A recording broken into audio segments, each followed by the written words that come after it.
देवबंद से एफआईआर को ही देखने से लग रहा था कि ये बेल हाई कोर्ट तक आते आते मिलना तय था। तो माननीय न्यायालय के पास जो देखिए एक तथ्य जो मीडिया के माध्यम से चलता है, जैसे मीडिया में आप बहुत चिल्ला चिल्ला कर बोले कि फलना व्यक्ति ने गोली मारा, मीडिया में चले कि हाँ गोली मारते हुए देखा भी गया, ये आपने घुसते हुए देखा, मारते हुए नहीं देखा, बंदूक निकालते हुए देखा, बंदूक था कि नहीं था या खिलौना था। ये जो तुलना की जा रही कि एक को बेल मिला, दूसरा इच्छा मृत्यु का, ये रीतलाल जी के बारे में, तो वो भी आपको मैं बता रहा हूँ कि रीतलाल जी का भी जो केस है इससे हल्का केस है। मतलब हाईकोर्ट मतलब 5-6 महीने अनंत सिंह को लगे तो 5-6 महीने होते होते रीतलाल यादव को भी जमानत मिल जाए, परेशान करने की कोशिश की तो जा रही है। ये प्रशासनिक तौर पर सरकार पर वो आरोप लगा रहे थे कि सरकार के मिली भगत से हमको परेशान की जा रही है। ये तो है रीतलाल अनंत सिंह के बाद उस केस में तो बेल मिलना है। नमस्कार, आप देख रहे हैं देशवा न्यूज। आपके साथ मैं हूं राजनंदिनी। मोकामा के पूर्व विधायक व बाहुबली नेता अनंत सिंह को जमानत मिल गई है। सोनू मोनू मामले को लेकर के अनंत सिंह एक लंबे समय से पटना के बेउर जेल में सजा काट रहे थे और इनको लेकर के ये बड़ी खबर जो सामने आ रही है कि अनंत सिंह को जमानत मिल गई। एक और रीतलाल यादव की बात करें तो रीतलाल यादव जो है जज के सामने रोने लगते, कहते हैं कि साहब इच्छा मृत्यु दे दीजिए। वहीं दूसरी ओर अनंत सिंह को जमानत मिल गई है।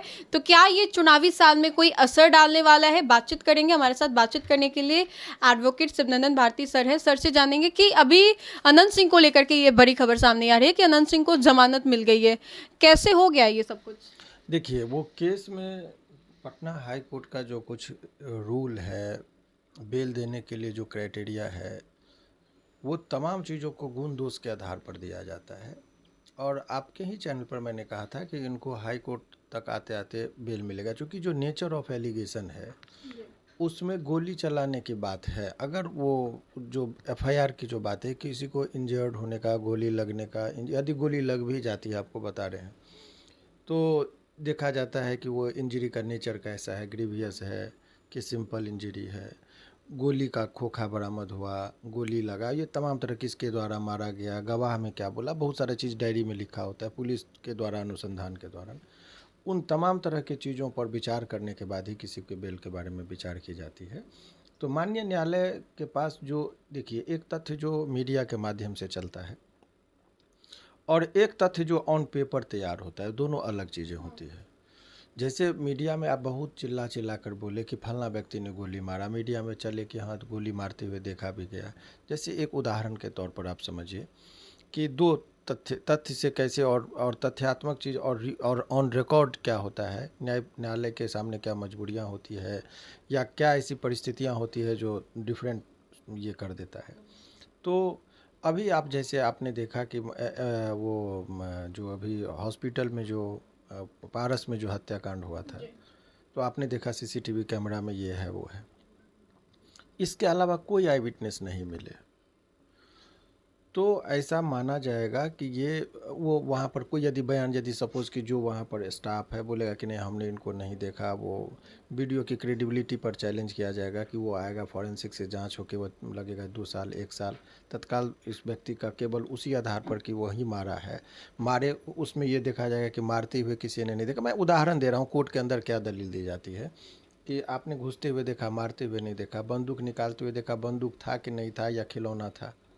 वो बहुत सारी चीजें जो सामने आती है, वो यदि रिकॉर्ड में नहीं आ जाए, जो डायरी जो अनुसंधान करता है, जो लिखते हैं, कलेक्ट करते हैं, तो वो बहुत महत्वपूर्ण चीज़ होता है। पुलिस के सामने अनुसंधानकर्ता के पास जो होता है डायरी में जो मटेरियल को लाना चाहिए, वो एक बहुत बड़ा चीज़ होता है किसी व्यक्ति को जेल से बेल कराने के लिए और नहीं होने देने के लिए। हालांकि इस केस में देवबंद से एफआईआर को ही देखने से लग रहा था कि ये बेल हाई कोर्ट तक आते आते मिलना तय था। हाँ, एक ही चीज़ था कि इसमें क्रिमिनल हिस्ट्री देखा जाता है कि बहुत ज़्यादा जब केस हो तो कभी कभी हाई कोर्ट भी देख जाता है कि आपका क्रिमिनल हिस्ट्री है, आप सज़ा काट के चार्ज फ्रेम करा के गवाही करा के आप आइए, अदरवाइज नहीं देंगे। तो क्या यही रीजन था कि इससे पहले कई दफा अनंत सिंह ने याचिका जो है वो दायर की, लेकिन हर बार वो कैंसिल हो जाता उनके था? तरफ से ये दलील दिया गया कोर्ट में कि ये खुद सरेंडर किए हैं, भागने की संभावना नहीं है। आत्मसमर्पण जब करते हैं तो ये कोर्ट में जब कभी भी उस केस के संदर्भ में बुलाया जाएगा, ये कोर्ट में आएंगे, ये एक दलील दी जाती है। तो ये एक पक्ष हो गया अनंत सिंह जी का। ये जो तुलना की जा रही कि एक को बेल मिला, दूसरा इच्छा मृत्यु का, ये रीतलाल जी के बारे में, तो वो भी आपको मैं बता रहा हूँ कि रीतलाल जी का भी जो केस है इससे हल्का केस है। क्योंकि इन पर गोली फायरिंग का चार्ज था और रीतलाल जी का इस रंगदारी मांगने का, लेकिन कोई डायरेक्ट वायलेशन करने का एलिगेशन नहीं है, ना कोई चीज रिकवरी है। लेकिन वो तो कह रहे कि अब आ गया है मामला, तो एक के बाद एक जो केसेस हैं खोले जा रहे हैं, फंसाए जा रहे हैं। अभी उस पर आएंगे। जो जिस केस में वो सरेंडर किए हैं उस केस में भी इनको भी हाई कोर्ट तक आते आते बेल मिलेगा। अभी अनंत सिंह जी को जो बेल मिला है वो बेल आप देखिए ना, जनवरी का मामला था, सरेंडर किए तब जाके अभी निकले हैं। 5-6 महीने का वक्त हाई कोर्ट में नंबर पर डायरी आते आते ये सब वक्त लगता है, ये सभी को लगता है। सो ये मुझे ये नहीं चमत्कार वाली कोई बात नहीं हुई। और या आप लोग को जो लगता है कोर्ट में जो कागज़, जो डॉक्यूमेंट्स और जो पेपर बन के आता है उसको देखना है। फैक्ट को, मीडिया के पेपर कटिंग के उस बात पर न्यायालय भरोसा नहीं करती है। मतलब हाईकोर्ट मतलब 5-6 महीने अनंत सिंह को लगे, तो 5-6 महीने होते होते रीतलाल यादव को भी जमानत मिल जाएगी। वो इसीलिए बहुत हताश, और वो हताश और निराश न्यायपालिका से नहीं है। उनका कहना ये था कि हमको जो आप बेऊर से भेजे हुए हैं भागलपुर, वहाँ पर हमारे लिए कठिनाई, हमारा मुकदमा में पैरवी करने वाला, पैरवी इन द सेंस की कोई वकालतनामा का ज़रूरत हो, किसी चीज़ के लिए डिस्कशन का ज़रूरत हो, तो वो हमारे लिए कठिन होता है। हमको इतना दूर से सफ़र करके यहाँ आना पड़ता है। जब हमारा केस आपके यहाँ चल रहा है तो हमको भागलपुर क्यों शिफ्ट किया गया, बेऊर में रखा जाए। परेशान करने की कोशिश की तो ये प्रशासनिक तौर पर सरकार पर वो आरोप लगा रहे थे कि सरकार के मिली भगत से हमको परेशान की जा रही है। ये तो है, लेकिन सरकार के पास भी कुछ शक्तियाँ होती है, प्रशासन के पास भी कुछ शक्तियाँ होती है। तो ये तो इस बात में कहीं कोई दोहराई नहीं है कि जिसकी लाठी उसकी भैंस। सत्ता में होता है तो वो सत्ता का जो पावर होता है वो तो जैसे मुख्यमंत्री जी, मंत्री जी, इसके अनुसार ही शासन और प्रशासन चलता है। अगर आप बताइए कि पारस में हत्याकांड हुई थी तो मुख्यमंत्री को कटघरे में क्यों लाया, क्योंकि वो तो गोली नहीं चलाई। लेकिन उनके राज्य में यदि कुछ भी होगा, तो यदि एलिगेशन भी आता है तो वो सारा चीज़ होता है कि आपने लुंज पुंज तरीके से इन्वेस्टिगेशन कराइए जी, तो उसी तरीके से वो निर्देशित कर दिया जाता है कि देख लेना, थोड़ा परेशान करना है इनको। अगर डीआईजी, डीएसपी इत्यादि को यदि थोड़ा सरकार की तरफ से निर्देश हो तो स्वाभाविक तरीके से होगा। और हम लोग ये माने कि अब जल्द ही रीतलाल यादव भी जेल से बाहर आ सकते हैं रीतलाल अनंत सिंह के बाद? उस केस में तो बेल मिलना है।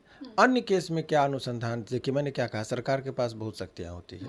तो सरकार की मनोबल तोड़ने के लिए भी, कि एक दो आदमी को, जैसे भगत सिंह को फांसी क्यों दी गई थी, इसलिए कि डिटरेंट थ्योरी कहते हैं। डिटरेंट थ्योरी कहता है कि डर पैदा कर दो समाज में कि कोई आदमी सर उठा ही ना सके। तो भगत सिंह को इसलिए फांसी दी गई थी कि कोई दूसरा आदमी वो सर ना उठाए। ठीक उसी तरीके से एक आदमी को इतना तोड़ दो कि दूसरा कोई सरकार के विरुद्ध कोई बात ना करे। तो ये सब भी चीज़ें सरकार की भी पॉलिसी हो सकती है, वो पॉलिटिकल पार्टी की भी पॉलिसी हो सकती है। तो ये सब चीज़, और उसके निर्देश पर थोड़ा और भी यदि कोई मटेरियल देख के, मैंने क्या बताया कि जिस तरीके से नाव पे आप चढ़ते हैं तो जो नाव का नाविक होता है ना, उसके हाथ में बहुत कुछ होता है कि आपको कश्ती को डुबा दे या किनारा लगा दे। ठीक उसी तरीके से जब किसी व्यक्ति पर केस होता है तो अनुसंधानकर्ता के हाथ में बहुत कुछ होता है कि आपके कश्ती को डुबा दे या निकाल दे। लेकिन बिहार में तो इस बार चुनाव है और रीतलाल और अनंत सिंह दोनों के ही आने बाहर बहुत ज़रूरी है। अनंत सिंह की तो बातें आ गई हैं। जरूरी हमको और आपको जो लग रहा है वो ऐसी कोई ज़रूरी नहीं। चुनाव लड़ना जेल से भी अलाउड है, जेल से भी कई दफ़े उन्होंने लड़ा भी, जीता भी। तो ये चीज़ कह देना कि ज़रूरी है वो नहीं है, लेकिन केस, सरकार, हनक सनक, ये सब चीज़ चलते रहता है। बहरहाल ये है कि हाई कोर्ट से रीतलाल जी का भी जब वक्त आएगा तो उस केस में निश्चित तौर पर बेल मिलेगा, क्योंकि जो केस का अध्ययन हम लोगों ने जो किया है, जो एलिगेशन है और एक एक्सपीरियंस के आधार पर बता रहे कि वो सब केस में सामान्यतः हाई कोर्ट बेल देती है। लेकिन एक चीज़ का ख्याल, कुछ जज साहब ऐसे होते हैं जो क्रिमिनल हिस्ट्री को बहुत स्ट्रिक्टली देखते हैं, बहुत जज साहब हाल के रख देते हैं। और बहुत जज साहब ऐसे होते हैं कि नहीं क्रिमिनल हिस्ट्री है तो भी वो बोलते हैं कि उस पर्टिकुलर केस में हम देखेंगे। तो लक भी काम करता है कि आपका किन जज साहब के कोर्ट में आपका केस है, बेंच कैसा है, उनका क्या व्यू होता है, वो किस मिजाज के होते हैं। वो बेल के समय में इस सब तमाम तरह का चीज़ का भी ध्यान रखा जाता है। चलिए, तो अभी अनंत सिंह को तो जमानत मिली है, लेकिन रीतलाल यादव को लेकर के क्या अपडेट्स थी, ये हमने बातें करने की कोशिश की। और अनंत सिंह के बाद अब रीतलाल यादव का भी नंबर है, जल्द ही वो भी जेल से बाहर आ सकते हैं। तो फिलहाल के लिए इस खबर में इतना ही। सहयोगी मंटू के साथ राजनंदिनी, देशवा न्यूज़, पटना।